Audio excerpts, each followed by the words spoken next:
এই নিয়ে আলোচনার জন্য স্টুডিওতে আছেন সহকর্মী ওমর ইনান। যাচ্ছি তার কাছে। ইনান, আপনাকে স্বাগত। ধন্যবাদ। ইনান, আমরা প্রতিবেদনটি দেখছিলাম এবং যেমনটি প্রতিবেদনে দেখছিলাম, এবার তো পশ্চিমবঙ্গের বিধানসভা নির্বাচনে এগিয়ে রয়েছে বিজেপি।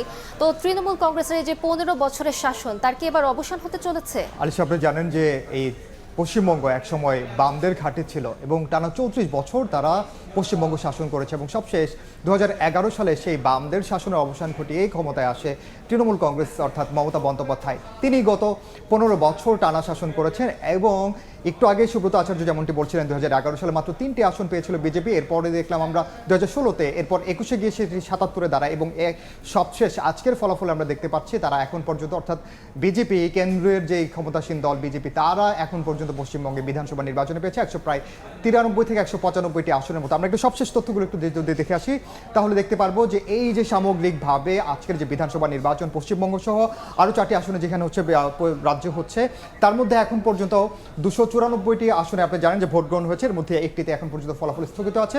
তার মধ্যে 293টি আসনের মধ্যে ভোট গণনা এখন পর্যন্ত বিজেপি এগিয়ে রয়েছে 193 থেকে 195। একটু আগে পর্যন্ত আমরা জেনেছিলাম যে 100-র মতো আসন পেয়েছে তৃণমূল কংগ্রেস, কিন্তু কিছুক্ষণ আগে ভোট গণনায় দেখা গেছে সেটি 93 থেকে 94-এর মধ্যে।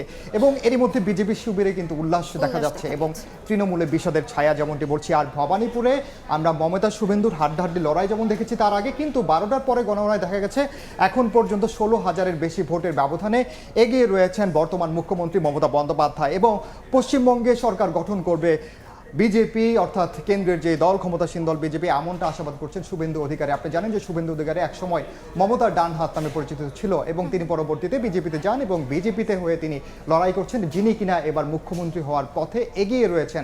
এছাড়া মমতাও কিন্তু হারার পথ আসলে খুব বেশি সহজে হারতে চান না। তিনি বলছেন যে এখন পর্যন্ত সময় রয়েছেন এবং বাঘের মতো লড়ার কথা বলছেন, অর্থাৎ বিকেল পর্যন্ত গণনা পর্যন্ত তিনি আসলে চালিয়ে যেতে চান। আমরা একটু সবশেষ মাঠের অবস্থা জানতে চাই।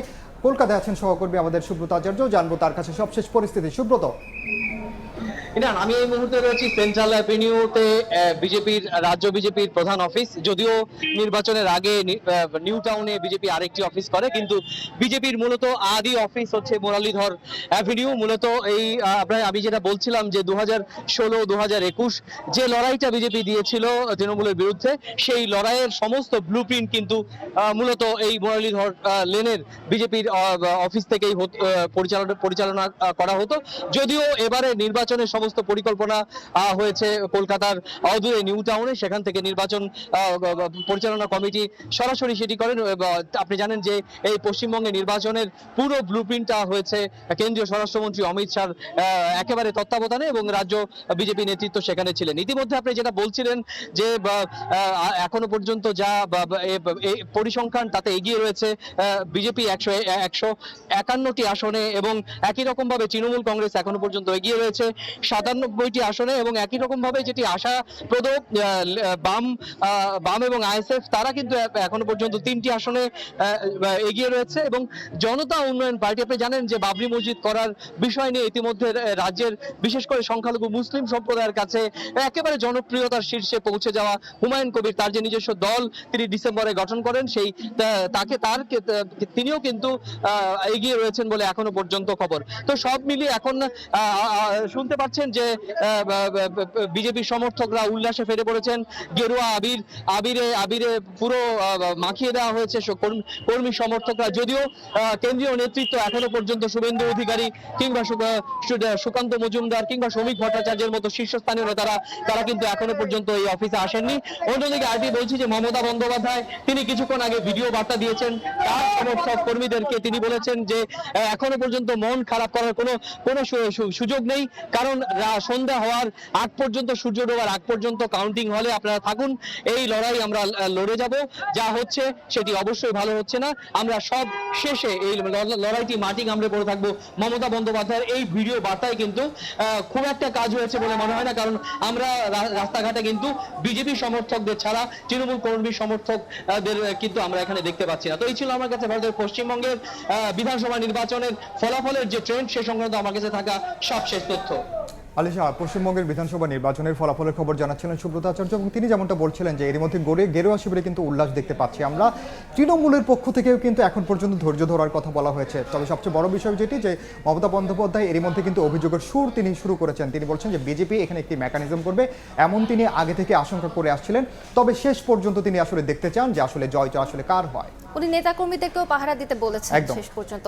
আচ্ছা ইনান, একটা বিষয় জানতে চাই যে অন্যান্য রাজ্যগুলোতে আসলে কি পরিস্থিতি? আপনি জানেন যে পশ্চিমবঙ্গ ছাড়াও এছাড়া আরও 4টি রাজ্যে অর্থাৎ কেন্দ্রশাসিত রাজ্য একটি রয়েছে, কেরালা, তামিলনাড়ু, আসাম এবং পুদুচেরিতে মূলত আজকে বিধানসভা নির্বাচনের ফলাফল হচ্ছে। আমরা একটু সবশেষ যদি তথ্যগুলো দেখি, যে এই পশ্চিমবঙ্গে যেমনটা দেখলাম যে পুরো ভোটের চিত্র আসলে ফলাফলের চিত্র উল্টে গেছে, অর্থাৎ তৃণমূলকে হটিয়ে যেখানে বিজেপি আসতে যাচ্ছে, তেমনিভাবে তামিলনাড়ুতেও কিন্তু এখন পর্যন্ত দীর্ঘদিন ধরে আপনারা জানেন যে একেবারে ক্ষমতার কেন্দ্রবিন্দু ছিল যে স্টালিনের দল ডিএমকে, সেটিকে হটিয়ে তামিলনাড়ুতে এবার কিন্তু সুপারস্টার বিজয় থালাপাতির একটি জয় জয়কার আমরা কিন্তু দেখেছি। এর আগে আপনি দেখেছেন নির্বাচনের প্রচারণার সময় থেকেই কিন্তু এটি আভাস পাওয়া যাচ্ছিল, এবং তাই হয়েছে 100-র বেশি আসনে এখন পর্যন্ত টিভিকে দল এগিয়ে রয়েছে থালাপাতির। এছাড়াও কেরালায় যদি আমরা দেখি যে সেখানে এখন পর্যন্ত বামকে, এতদিন যারা ছিল বামকে পেছনে ফেলে কংগ্রেস জোট, শুধুমাত্র কংগ্রেসের এখন পর্যন্ত ধরা যায় যে কেরালায় কংগ্রেস এখন পর্যন্ত তাদের ইয়াটা ধরে রাখতে পারছে বা কংগ্রেস এখন ক্ষমতায় আসতে পারে। এছাড়া আসামে আপনি জানেন যে আগে থেকে হিমন্ত বিশ্ব শর্মার নেতৃত্বাধীন যে বিজেপির জোটটি সেটি কিন্তু আসলে এগিয়েছিল।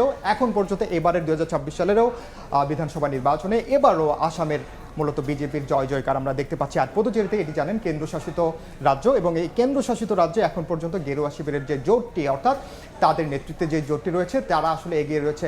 সামগ্রিকভাবে আমরা যদি দেখি পশ্চিমবঙ্গ থেকে শুরু করে কেরালা, তামিলনাড়ু, এমনকি পুদুচেরির কথা যদি বলি, আসাম সহ মোটামুটি বেশিরভাগ জায়গায় কিন্তু ক্ষমতার যে পালাবদল সেটি হচ্ছে একমাত্র কেরালা এবং পুদুচেরি ছাড়া। সামগ্রিকভাবে বলা যায় আসলে সন্ধ্যা নাগাদ একেবারে চূড়ান্ত ফলাফল জানা যাবে যে আসলে ক্ষমতায় কে আসতে যাচ্ছে। বেশ করে সবার নজর পশ্চিমবঙ্গে মমতাই থাকবেন নাকি নতুন দাদা অর্থাৎ শুভেন্দু অধিকারী ক্ষমতায় বসবেন। ইনান, আপনাকে অসংখ্য ধন্যবাদ আমাদের সাথে যুক্ত হবার জন্য। ধন্যবাদ। আমাদের সঙ্গে স্টুডিওতে যুক্ত ছিলেন সহকর্মী ওমর ইনান।